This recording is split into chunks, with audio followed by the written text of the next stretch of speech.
It is a Monday edition of Flyers Daily, and that means Mondays with Meltzer. And Flyers Daily presented by Ticketmaster. Make more memories live. And we're hoping tonight it's Flyers Pens game 2 of the home and home.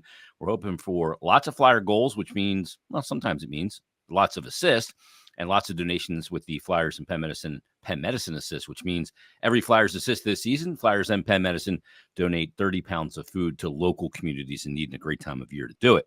But joining us in this episode, we're going to look at the Penn games tonight. We're going to look at the Pens game from the other night, look at the week that was, the week that is, and much more from PhiladelphiaFlyers.com, NHL.com, and HockeyBuzz.com. It is Bill Meltzer. Bill, how are you? I'm doing well. And speaking of assists, and we'll talk about them in a minute, how about those two passes by Tyson Foerster to spring a couple gorgeous breakaway goals this weekend, and much needed, too, for the club.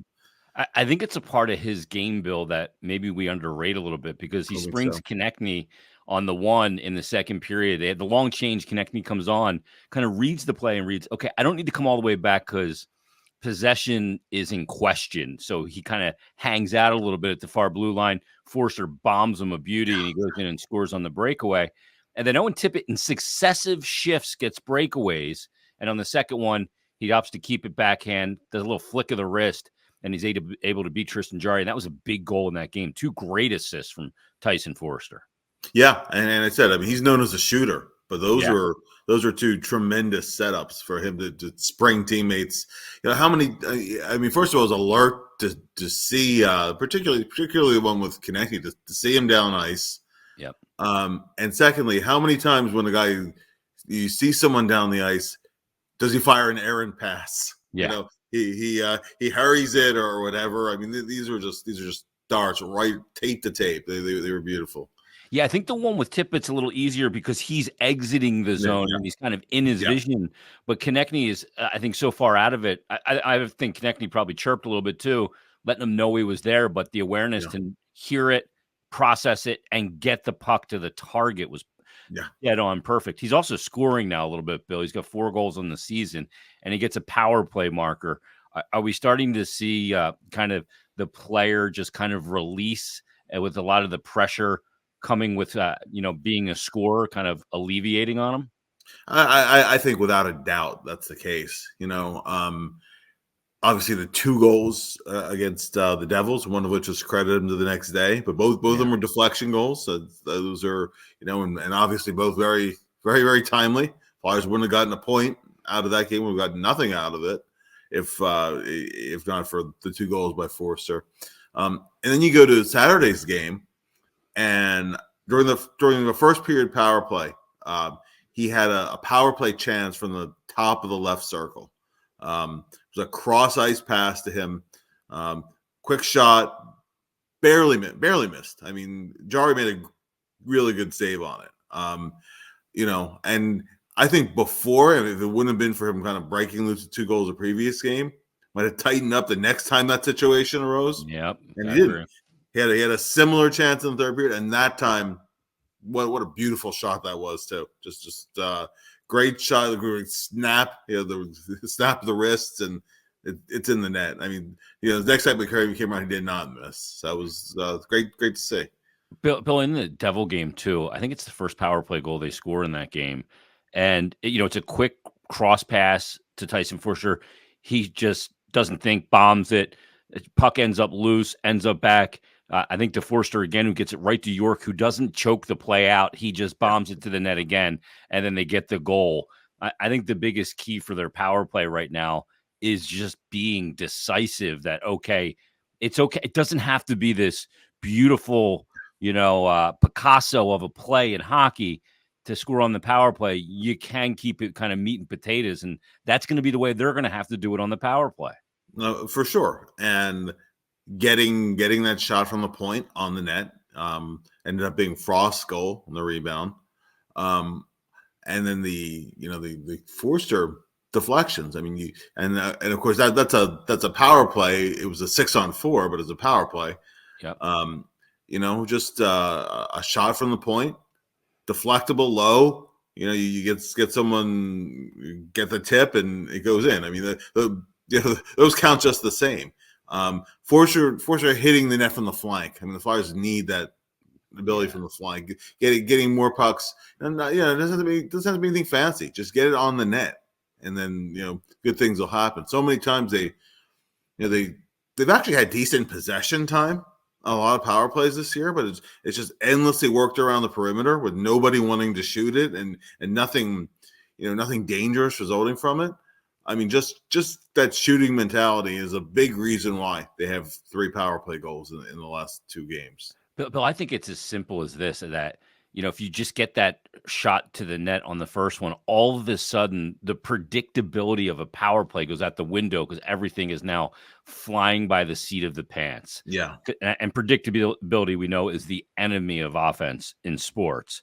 If you're predictable, you play into the defense. If you're not, then they're chasing you, and you're at a much bigger advantage in that situation. Let's go back to the Frost power play goal, because on that power play goal, there was so much I liked about it. I liked the decisiveness and how quick it was, and that York gets that shot to the net. But I see Frost and I see 2 other guys. As soon as it recoils and the shot comes, they both loop and go right back to that.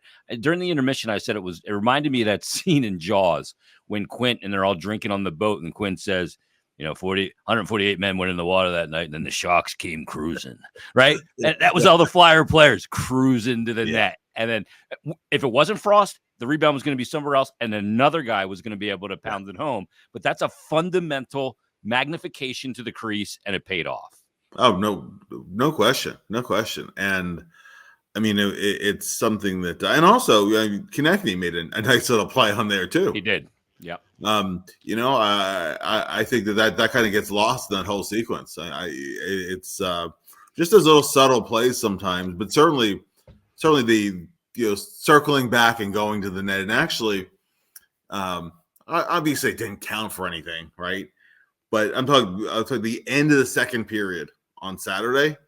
The puck goes back to the point, and it's just being shot as time expires. But Frost had just circled back in front again, and he tipped. The time had already expired. He tipped it in. The Penguins didn't like it. Too bad, right? Too bad. I'd actually like to see Frost do a little bit more of that because it got under their skin. It's a little bit of bite, right? Yeah, a little bite. I like to see that, Yeah. But just the and the funny thing is, and I know you're a goalie, but nobody ever chirps when the goalie stops one that ends up on the net after the buzzer. So it doesn't bother you too much if someone knocks one in right after the buzzer too. Yeah, but turn around, fair play. Yeah, but anyway, it was that same mentality because he was circling back to the net. It's and the other thing too is when you use the middle a little bit more, guys are getting to the net. It just opens up a lot for you. And it, when the Flyers had that game some games back where they had the 2 power play, it was actually when Forster scored his first goal. Now they were self-made puck luck, but one was a block shot that ended up maybe connecting a stick, and the other one bounced off the end boards out in front to Forster. And so you make your own luck with some of that. But these were the power play goals you can replicate a little easier because you can't replicate a bounce, right? Yeah. But these kind of plays are things that you can use to improve upon. So that was an encouraging sign. Yeah, I think you can really mess a team's box and one, or however they're going to play their PK, a diamond. If you can get to the middle once in a while, because now that diamond or that box has to become a little smaller, and it gives you more room to operate on the outside, which lets you then work around, the outside passes and eventually open up that inside seam pass for a good cross ice play as well. So the power play is all fixed. We don't have to worry about that again the rest of the year. That's good. One of the things though too, Bill, the game that Sam Ersson plays. And again, I was just so impressed. First of all, your thoughts on why he got the game. I think that he got the game because of the performance against the Islanders. I think they decided to get him back in there. It's not because he's playing better than Harder. I don't think it's anything to do with that. I think it was reward for the game he played against the Islanders, though. And, maybe it does change the rotation in a 3 games for Carter, 1 to Sam, and it doesn't have to be disadvantageous back-to-back or 3rd and 4 nights. No, for sure. That was, it was in its own way kind of a bold choice. Emerson had given them, several good starts in a row, not just the shutout. I thought, I thought his start before that, where he didn't see necessarily as many shots, but the ones he saw were hard shots. I thought that was against, the game against Columbus. I thought that was actually kind of one of those tough games for a goalie. And this game on Saturday against the Penguins, at least by the official stats, as natural stat trick kept them, the Penguins were held without a high danger chance for 40 minutes. They didn't have one in the first 2 periods, and 3 shots in the first. That was it. 3 shots, yeah. And then the third period in overtime, he's under siege. Yeah, and those could be the hardest games too for a goalie, where you see almost nothing. Then all of a sudden you're under fire, and you had 2 that got past you that no goalie's going to stop because they were totally, those were just talking about lucky bounces. Those are unlucky bounces. Yeah, the Sanheim one that tips off the Letang shot, and then the one that Gensel scores to tie it. Goes off his skate. Did you think it was a kick? I thought it was borderline. It was close. A push. I don't know if I would deem it kick, but the push with the skate was also in the crease. Yeah, but he's also a tangle with a Flyer player there too. I mean, it's not a play you can challenge anyway. It wasn't goalie interference. Yeah. So it has to be called from the ice. That it was kick, but it looked like there was some intent in directing it in with his foot, though. Yeah, I agree with you on that. I was actually, watching it in the studio, and I'm going, well, was that a kick? I don't know if I call it a kick, but there was definitely intent, but all's well that ends well. Bill, why is he so good in the shootout? It's my theory that just like anything else in sports, certain guys are good in certain things. And to me, his style of goaltending, first of all, sheds an air of confidence and I almost said a bad word, a whole bleep load of patience, because that's what he shows in these shootouts. He does not fall for any of the gyrations, the shoulders, all the histrionics with the stick or the hips or the feet or anything. Yeah, he just stays down on the puck, stays patient, and not only does he make the saves, but he makes them look, for the most part, rather easy and pedestrian.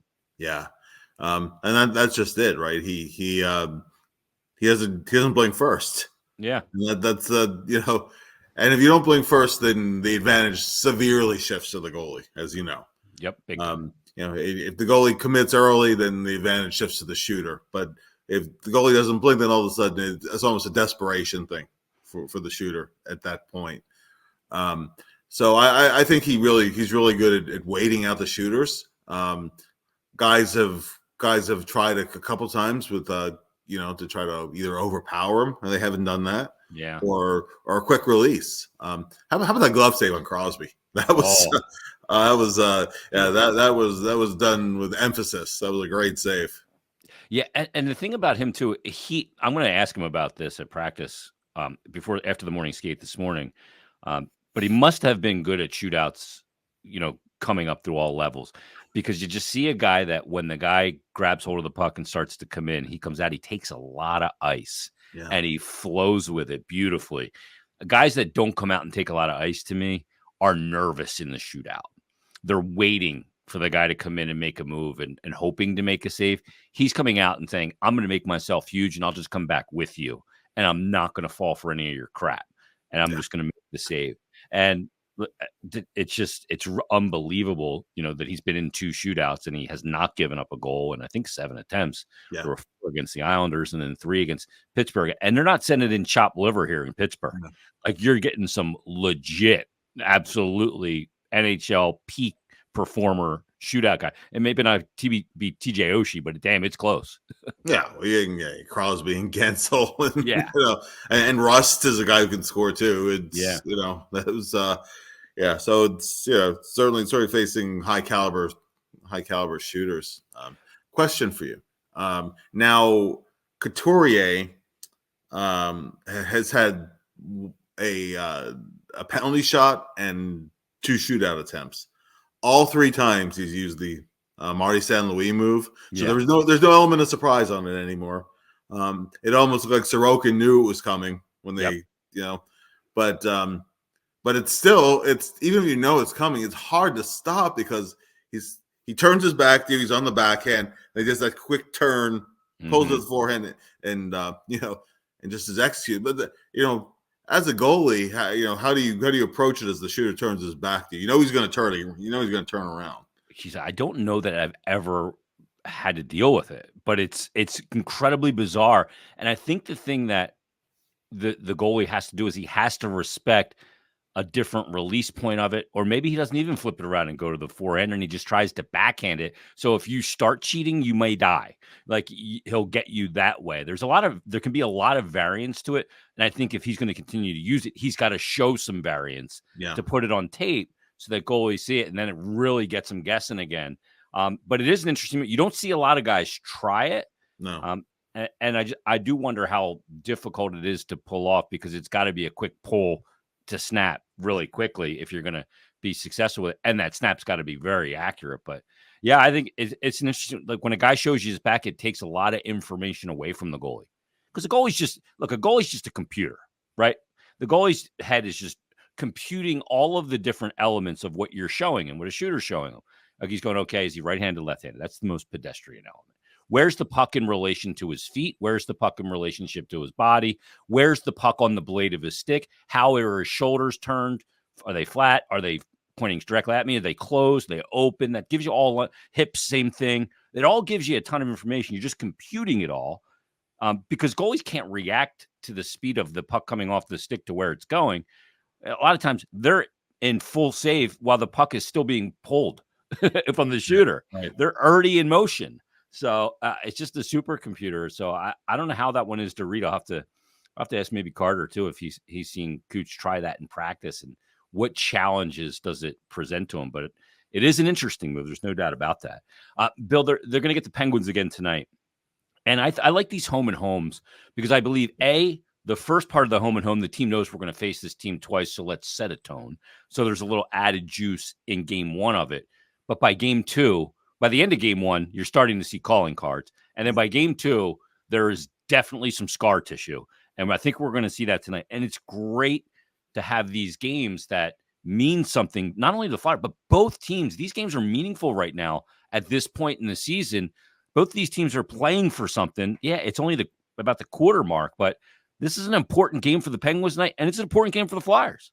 No, for sure. And the similarity of the records speak to that too. Yeah. It's they've kind of had very similar seasons in a lot of ways. Now the Flyers, as we all know, have had trouble scoring at times, but so the Penguins. Penguins have actually gotten really good goaltending and have been better than I thought. I thought the team goals against would be higher, actually, coming in. They had Carlson, et cetera. I thought that might kind of he's not going to help you defensively. yeah, exactly. He's out there to help you defensively, but they're not giving up a lot of goals. So, generally speaking, but they're having trouble scoring. They're even before the Flyers power play goal last game. Actually, the Penguins ranked behind the Flyers on the power play. But the Penguins' penalty kill, as good as the Flyers have been, the Penguins are even a spot or two higher than the Flyers. So it's kind of been very similar strengths and weaknesses. The Penguins still, as everybody knows, they're one of the oldest teams. Are the oldest team? Not even one of them. They are the oldest team. Almost 30. Yeah, for and still very reliant on Sidney Crosby. I'll add though that you can look up and down the NHL, and you can look at how consistent Jake Gensel has been. Yeah, and just he gets almost a point every single game. Yeah. I think I looked it up for the 5 Things preview that I'll be finishing up later today, and it'll run on the PhiladelphiaFlyers.com. It's something like he has points in 14 of his last 16 games. Yeah, just shocking. Just a consistency level. Yeah. It's pretty impressive. Yeah, one of the things I look at with the Penguins, I was talking to Bundy about this in pregame on Saturday, is, I look at the Penguins, I look at the Islanders, for example, they're -9 in goal differential.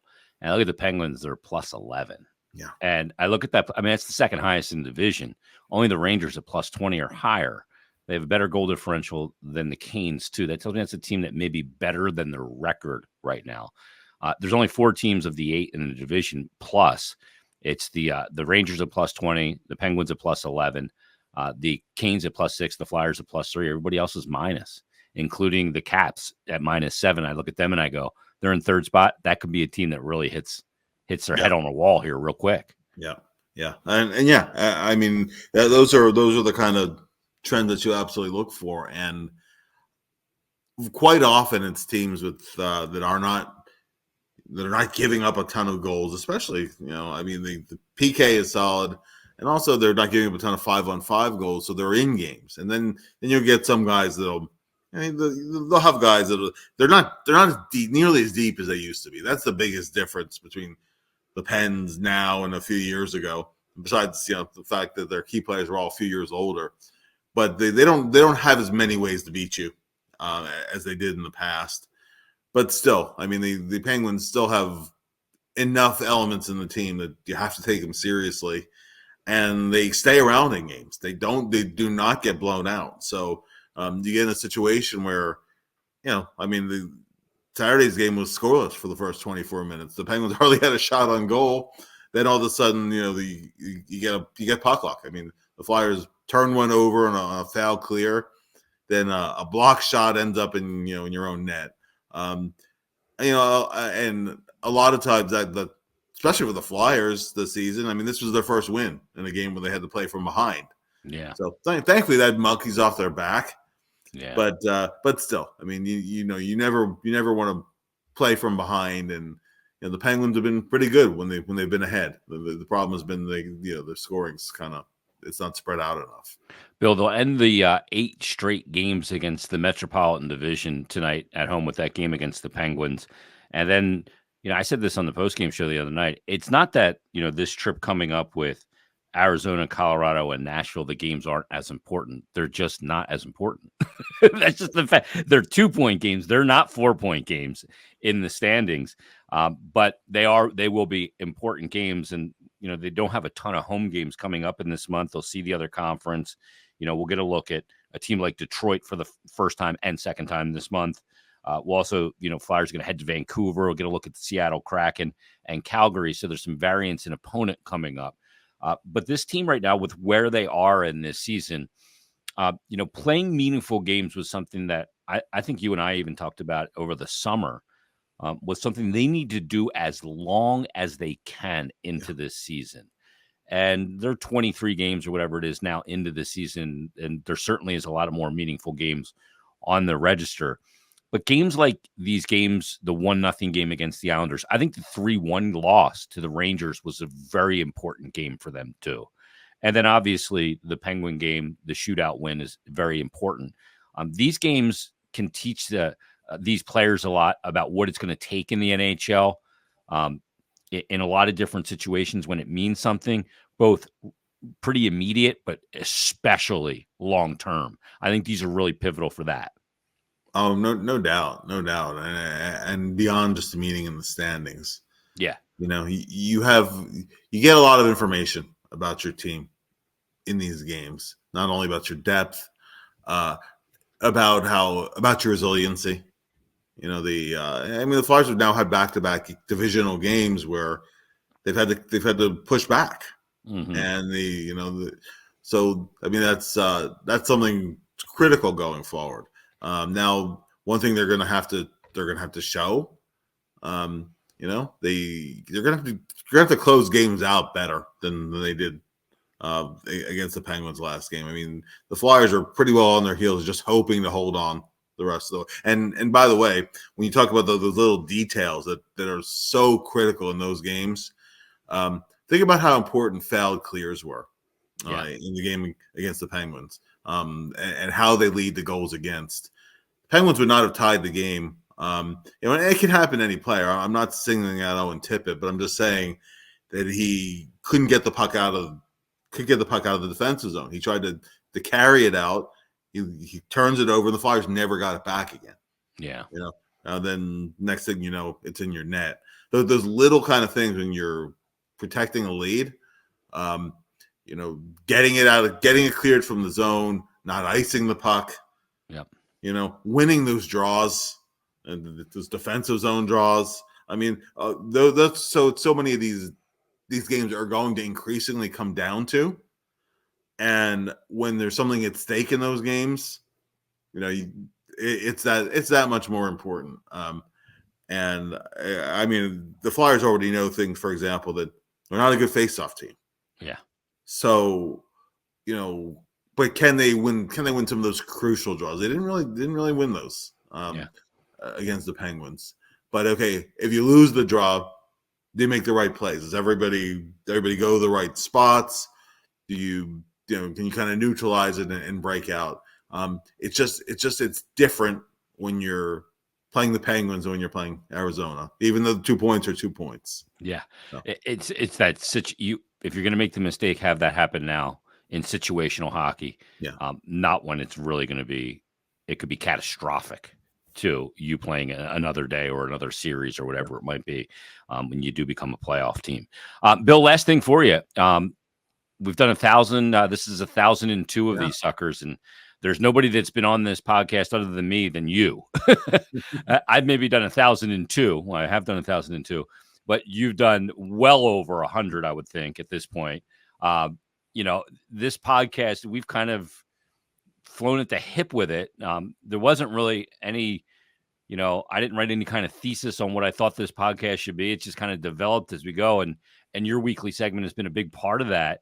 And I just wanted to thank you for coming on every week, because I enjoy our conversations, getting to talk about, we geek out a little bit, but that's all right. You know what I mean? That's fine. We talk about intricate details of strategy and structure and, just overall mental elements of the game. And I just wanted to thank you, for coming on every Monday. It's been an absolute pleasure, and we're going to keep it going. We got a lot more shifts to go. Oh no, for sure. I hope it keeps going and going and going. I mean, I look forward to Sunday evenings.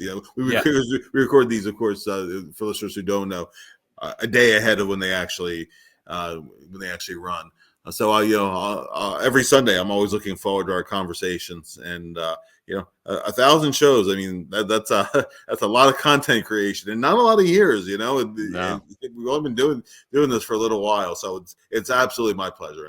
I really enjoy working with you. I think I was adding up since I got let go from radio. I was let go in radio on Halloween of 2019, and since then I did some podcasts before that. But since then, between Flyers Daily, Stick to Hockey, and some of the other ones I do, I did an F1 podcast. I have one with my old radio partner, Harry Mays. I think I've done over 1,600 episodes of podcasts, which is I'm like, huh? Life after radio is crazy. But it's been an absolute blast, and it's insanely liberating. So we can talk about hockey the way it should be talked about and the way we want to talk about it. And judging by how it's received, I think the people like it as well. So, Bill, great stuff as always. Read Bill's work at PhiladelphiaFlyers.com, NHL.com, and HockeyBuzz.com. Flyers, Penguins tonight. Couldn't get any better. We'll see if the Flyers can sweep the home and home. We'll recap it tomorrow. Join us then on a brand new Flyers Daily.